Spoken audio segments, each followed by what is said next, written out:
we are at GenCon 2015, and I have Grant Wilson and Michael Richie of Rather Dashing Games. And what's this game? Tell me about it. This is Graveyards, Ghosts, and Haunted Houses. Okay? This is the second game in our Drawn and Quartered series of tile laying games. What you're doing is you're playing as one of these four ghosts.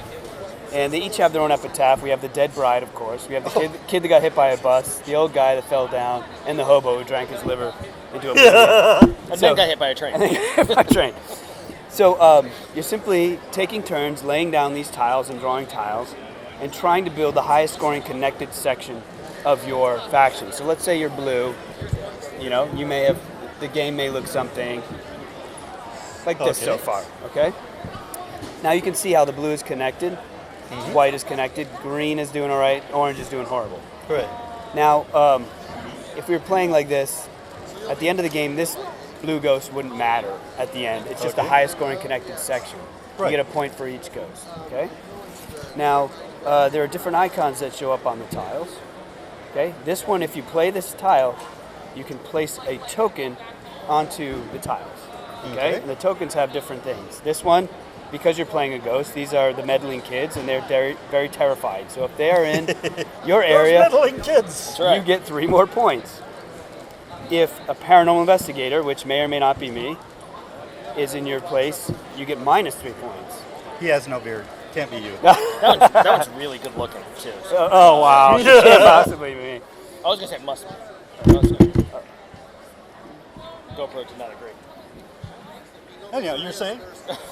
I'll just have my hand here. Okay. So if the paranormal investigator is in your group at the end of the game, he will take away 3 points because you're a ghost. You don't want him there.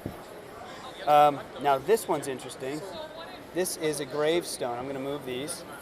Okay. And if I place the gravestone, it essentially buries that ghost. Let's say, let me change the setup here.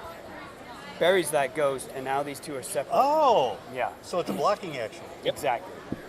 Now You just knocked 7 to 3. Exactly. 2 sets of 3.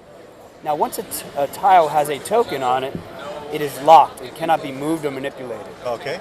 Because these other icons allow you to move the tiles. Okay. Okay? So if I play this one, I can rotate any other tile in play, but I can't rotate this one because it has an icon on it. Oh, okay. I mean, a token on it. Okay? Very cool. But it gives me the option to manipulate the token as well. Oh, really? So I can rotate a tile or move a token. Okay? This one allows me to swap any 2 tiles and rotate them. So if I was white, that might help me a little bit. Or it allows me to swap 2 tokens. Cool. Okay? So I went from bad to good. Okay? This one allows me to take a tile off the table into my hand and replace it with one from my hand. Or take a token off the table and replace it with one from my stash. So you put this down and then you take a different tile off and put another one down. Yep. Right. Take the one off into your hand and replace it with one from your hand. Cool. So play continues around like that until the tiles are done, and then you tally up. Now we also have these things, which are Haunted house. haunted houses. Cool. So the haunted house, you want to explain that first? So the haunted house lays on top of these, much like the tokens do. So it can span 1 tile, it can span 2 tiles, or it can even span 4 tiles. Very cool. Now you want your ghost to be peeking out of these windows. All 4 windows is preferable because each time it gives you a bonus. So instead of 1 point, that ghost is now worth 2 points. So if it were right there, that is now 8 points instead of 4. The disadvantage to that is all of these tiles can still be moved. Right. So when you put down... Let's adjust it so the it make haunted it... house stays there, but the tile can move under it? No, it can't move. Oh.